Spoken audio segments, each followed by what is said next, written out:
Hello and welcome to another video from Sustenance and Cover, and the only channel you need to not only survive the current apocalypse but actually enjoy. And today's little video is going to be called The Fossil Record. So anyways, everybody that regularly takes the time to watch my videos probably pretty much knows that I have a very strong faith in the Creator and that I often make comments about creation as if it is a proven fact when in fact it isn't. For something to be proven, it must be universally recognized. Many people believe in evolution, so creation is not universally recognized. For something to be a proven fact, it has to be observable by anyone. Creation is not only not observable by us today, but it appears from the Bible that no human has ever witnessed the creation of anything. The only thing reported to have been created after Adam was Eve, and Adam was asleep when that happened.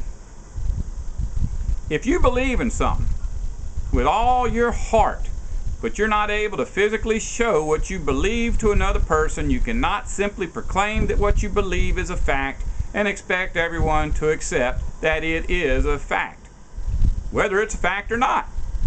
No matter how much you believe it or how many people you convince to believe it, until something is observable by anyone who wishes to observe it, at best you can only claim to have a theory. In fact, if what you believe in is in line with what God believes in, the best thing you can claim is that you have a belief. Theories are usually reserved for people that are employed by insanely wealthy industrialists, people under government contract, or people that are backed by one of the more powerful state-sponsored religions. The inference being that theories are reserved for science, whereas beliefs are reserved for make-believe. However, since both words have the exact same definition, you may feel free to use whichever one you wish to describe your faith in your God, be it the Creator or the state. Now that we're all on the same page, I'm going to tell you why I'm making this video. There are two questions that I have been asked more than once by evolutionists. One is, why don't I believe in the fossil record? And the other is, why don't I believe in radiocarbon dating? The inference here is that if you believe in a creator, you cannot possibly believe in the fossil record or radiocarbon dating. That is not true. I believe in both.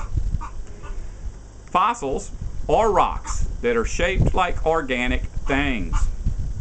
Sometimes they can form around an organic object, leaving a mirror image, as when fossil footprints are created. Other times, rock replaces organic matter, such as when fossilized bones are created. The reason that I'm explaining this is because I think a lot of folks believe that fossilized bones are created when organic matter turns into rock. Organic objects, such as trees and bones, cannot and will not ever turn into rock. Does any of the original material from the bone remain in the rock? It's very unlikely. But even if some of it did, nobody, no matter how smart or educated or how much scientific equipment they have at their command, would ever be able to separate the atoms that may have been in the original material from the atoms that were introduced by the material that created the fossil. Remember, unless just anybody can observe something, it is not a proven fact. Let's see if what I just said is a proven fact or not. Can just anybody observe that bones are not fossils? Yes. First, there is the weight. Rocks weigh much more than bones. The scientific law of conservation of matter and energy proves that you cannot get a pound of rock from an ounce of bone. Second, there is the composition. It really is scientifically proven that rocks are not made up of the same material as bones. Bones are pretty much uniform in their composition. In other words, there really isn't much difference in the composition of a chicken bone and a monkey bone. But fossils are made up of all different kinds of things depending on the material that replaced the bone. So I'm not overstepping my established boundaries when I say that fossils are not bones. This is simply a proven fact. Now, what is radiocarbon dating? Radiocarbon dating is a way of telling the age of an object based on the fact that all plants take in carbon from the atmosphere, some of which is a type of carbon that is radioactive. This carbon is fixed at the death of the plant, at which time the plant may be consumed by an animal. All organic things take in radioactive carbon during their lifetime. There is no way around it. And all radioactive elements degrade at a fixed rate over time. In other words, we can tell how old a carbon-14 atom is by how radioactive it is. The rate of decay of a carbon-14 atom is what is known as a constant. Mathematical figures based on constants are always accurate. However, something that cannot be accurately measured is an unknown variable. Why? Because it's unknown. It is recognized by the folks that do radiocarbon dating that carbon-14 levels have not remained constant over the entire history of the Earth. They do not remain constant from location to location. There is nothing to keep old carbon-14 atoms from contaminating a living species, and there is really no way of keeping new carbon-14 atoms from contaminating a very old species. Those in the scientific community who put their faith in evolution say that these discrepancies can be cleared up using simple mathematical formulas to compensate for these variables. That is not true. Math can be used to compensate for fixed, observable variables. However, it is absolutely impossible to create a mathematical formula to compensate for or explain a variable that is unpredictable, random, and unobservable. But if you explain this to them, they say that the discrepancies are not so great as to make that much of a difference. The fact is that one specimen tested at 2 different laboratories will almost always be assigned a different age at each lab. And the differences that we're talking about are not measured in days or weeks or even years, but oftentimes millennia. Millennia means thousands of years. There have been some very well preserved organic objects that we know the age of that have been tested accurately, and a lot of scientists say that these tests prove that radiocarbon dating works. However, since there are really very few objects that can be accurately dated from more than a few hundred years back, there isn't really any way to test the accuracy of objects that are dated out much earlier. How accurate is radiocarbon dating when testing dinosaur bones? We don't know. There are no dated organic objects from that time period that we can use for comparison, and we cannot test dinosaur bones anyways because to date, no one has ever found any dinosaur bones.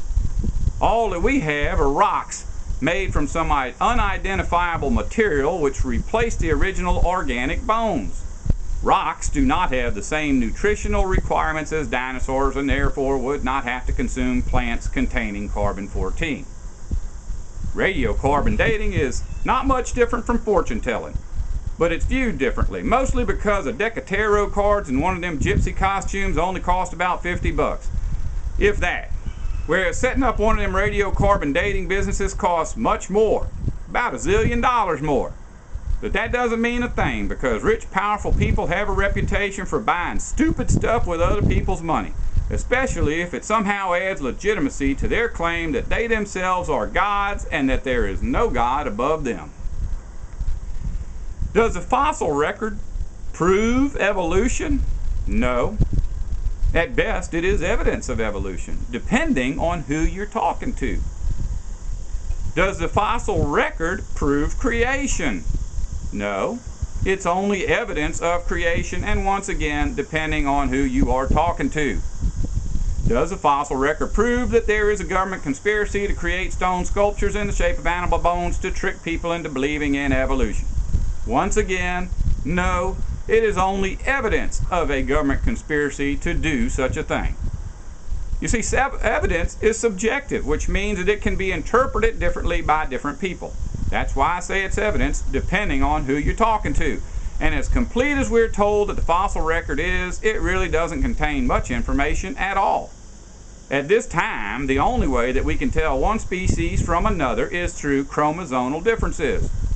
This is proven nearly every day as we use chromosomal examination to discover that animals that we long thought were different species are actually the same species.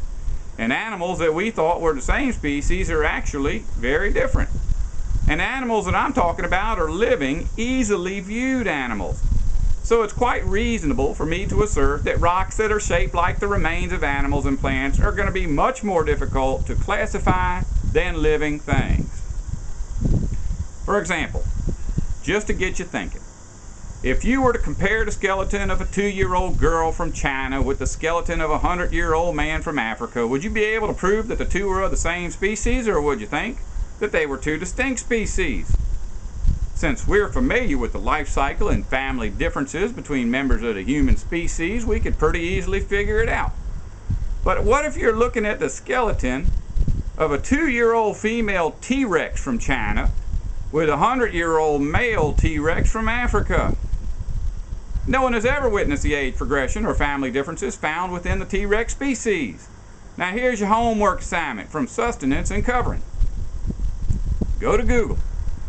Type in something like African-Asian skull comparison or European-Asian skull comparison and examine the differences.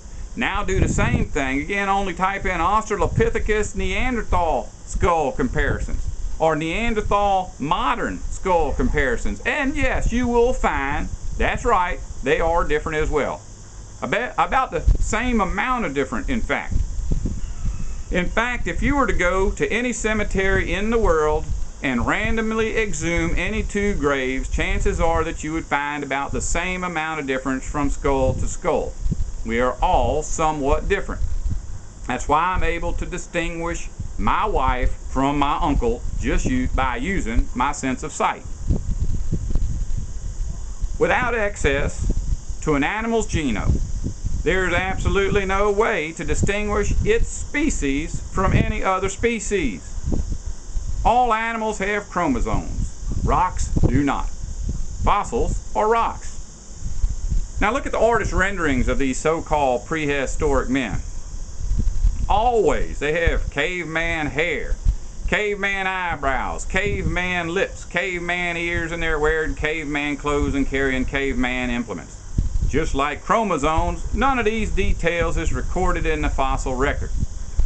Now look at the artist renderings and try to imagine all of that caveman stuff gone, and use your imagination to put that artist rendering in a button-up, long-sleeve shirt and blue jeans. Guess what? Yes, it's me. If it wasn't for the fact that I'm still a little paranoid about taking off this hat, these sunglasses, and this rather cosmopolitan beard, I would prove it to you. But that ain't gonna happen. Does radiocarbon dating have any use at all? Sure it does. There's no reason to believe that it cannot get you a reasonably close date on a well-preserved organic material that is a couple of 100 years old and at sea level. However, when you consider the cost, it would probably be a whole lot more logical to just take your best guess and be satisfied. Because even though there is some evidence that radiocarbon dating can work, there's also some pretty compelling evidence that guessing works as well. Since we don't have proof of either method of dating ancient objects, I just believe it's best to use a method that don't cost too much. What about the fossil record? Does the fossil record prove anything? Well, if you're like me and believe in the fossil record, yes it does. It proves just what I've been saying all along. The planet is dying. But you don't need the fossil record for that. Just in our lifetime, humans have witnessed firsthand the extinction of millions of species. Of course, if you're a scientist with a government job that you want to keep the figures more like, I don't know, maybe 11 or something. However, if you're a realist, the figure is probably somewhere in between. The extinction of many of the planet's living things is a proven fact. It can be observed by anyone. We really can't tell from the fossil record how many species have gone extinct because, as I said earlier, rocks don't have chromosomes, but it is pretty obvious that some of those things that are in the fossil record are different species. In other words, there's really no reason to believe that the T-Rex was just a different variety of elephant. I think it's a proven fact because, as I said, our criteria for stating that something is a proven fact is that what you believe in can be observed by anyone. And I'm pretty sure anyone should be able to tell a fossilized elephant from a fossilized T-Rex. What does the fossil record prove about humans? It proves that human beings look different from one another. But we don't need the fossil record to prove that either. We can observe that today. All humans do not look the same. That is a proven fact. Anyone that wishes can observe that people look different from one another. It's also true that family members will often resemble one another. The resemblance between my dad, my brother, and myself is much more obvious than my resemblance to, say, someone like Kim Jong-il. This ain't the first time that I tried something like this. I have no doubt that evolutionists will continue to mix up and misuse the words proof and evidence. There's also no doubt that they will continue to do the same thing with the words fact, theory, and belief. Years ago, I tried to explain the difference between these words to parents, and yet to this day they continue to tell their kids that some missing cookies and gifts under the tree prove that there is a Santa Claus. Missing cookies and gifts under the tree are only evidence that there is a Santa Claus. And once again, even that depends on who you're talking to. If you're told that the fossil record and carbon-14 dating proves evolution and you bought into it, you've been had. If you don't want to survive, don't listen to me.